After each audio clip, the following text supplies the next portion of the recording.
Selamat datang di channel Trading for Better Life. Selain video ini, kami juga akan upload ada video lagi pada jam 8 malam nanti yang akan menganalisa beberapa saham di sektor batubara yang satu minggu terakhir ini turun lumayan dalam.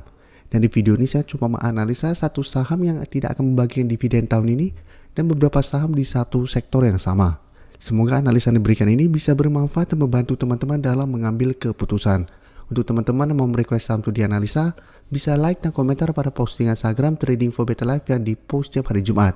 Dan bagi teman-teman yang belum subscribe channel ini, silahkan tekan tombol subscribe agar tidak ketinggalan informasi dan analisa saham terbaru yang akan di-upload setiap harinya.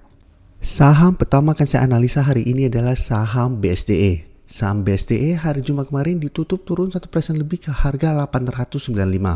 Bisa kita lihat di grafik, secara tren memang BSDE saat ini masih bergerak sideways. Dan saat ini berada di bawah support kuatnya di harga 900. Walaupun memang support kuat ini belum terkonfirmasi break. Tapi bisa kita lihat BSDE saat ini masih berada di bawah garis EMA 50 dan 150. Untuk garis EMA 150 masih di sekitar harga 975. Garis EMA 50 saat ini di sekitar harga 935. Jadi walaupun sideways secara tren menurut saya masih kurang bagus. Dan terlihat memang harga 900 beberapa kali masih bisa menahan penurunan dari saham ini. Sebelumnya berhasil bertahan di atas harga 900, mencoba untuk naik di atas garis EMA 50 gagal break dan saat ini bergerak turun kembali. Dan kemarin kalau berita bahwa tahun ini BSDE absen bagi dividen. Jadi untuk teman-teman yang fokus pada dividen, tahun ini BSDE tidak membagikan dividen dan mungkin membuat teman-teman kecewa. Ini yang membuat kita harus hati-hati untuk pergerakan BSDE minggu depan. Apabila support kuat ini terlewati, maka ini akan berubah menjadi resisten kuatnya. Dan BSDE akan lanjut downtrendnya. Nah, berpotensi saya lihat untuk turun menuju support kuatnya di harga 800. Walaupun belum tentu dalam satu minggu langsung turun ke 800. Tapi arahnya akan ke 800 apabila support di 900 terlewati. Dan dari data broker summary bisa kita lihat penurunan 1% lebih ini ada distribusi. Asing juga satu minggu terakhir ini distribusi dengan jumlah yang lumayan besar. Ini yang membuat apabila teman-teman punya saham BSDE harus hati-hati dengan pergerakan BSDE minggu depan. Selama masih bertahan di atas harga 900 masih bisa di hold, tapi pertimbangkan untuk cut loss apabila ternyata harga 900 terlewati.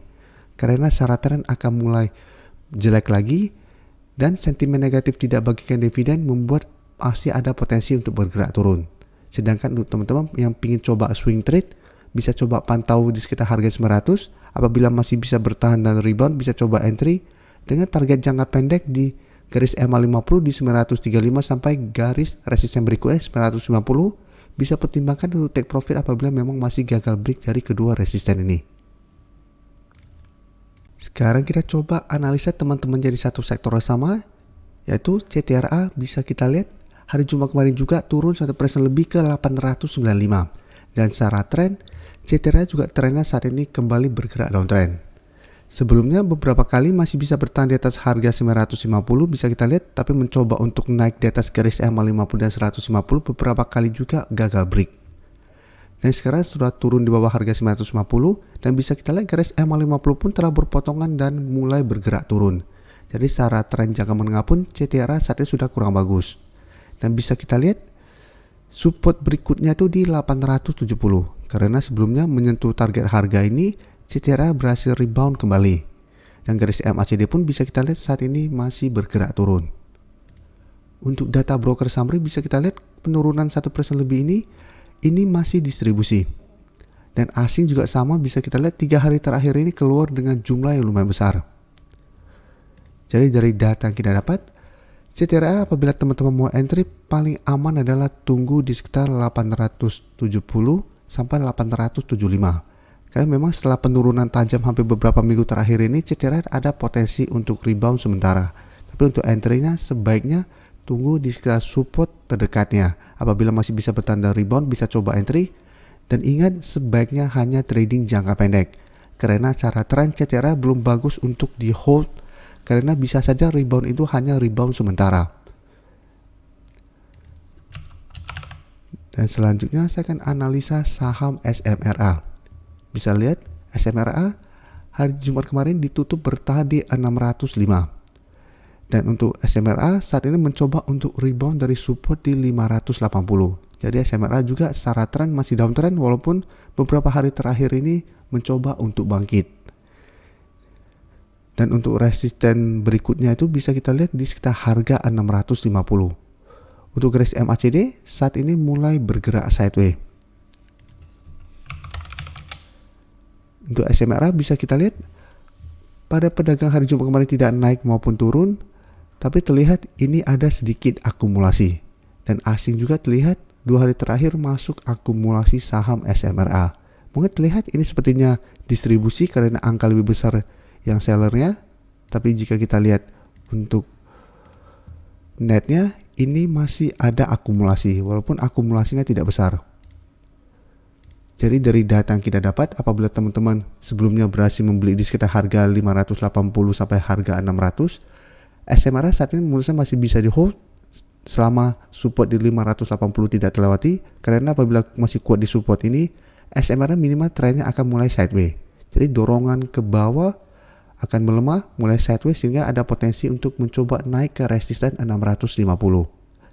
Dan untuk teman-teman saat ini baru mau entry, sebaiknya tunggu kembali di range harga 580 sampai harga 600 untuk entry-nya. Dan tetap harus hati-hati karena secara tren SMRA juga saat ini masih belum bagus.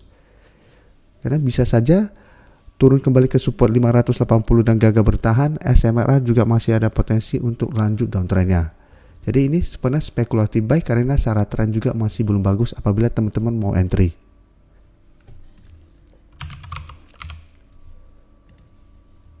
Dan untuk ASRI bisa kita lihat hari Jumat kemarin ditutup naik 0,62% ke 163. Dan secara tren sebelumnya saham ASRI mulai uptrend setelah berhasil break garis MA50 dan 150, tapi masih gagal naik melewati harga 184. Walaupun sempat naik menyentuh harga 190. Setelah gagal break, ASRI gagal bertahan dan malah lanjut turun di bawah garis MA50 dan 150. Jadi saat ini garis MA50 di harga 164 dan garis MA150 di 166 sudah berubah resisten. Sedangkan support terdekat bisa kita lihat di 160. Dan garis MACD pun saat ini telah berpotongan dan mengarah ke bawah kembali. Dan untuk ASRI bisa kita lihat pada kenaikan hari Jumat kemarin terlihat ada sedikit distribusi dan asing terlihat melakukan sedikit akumulasi.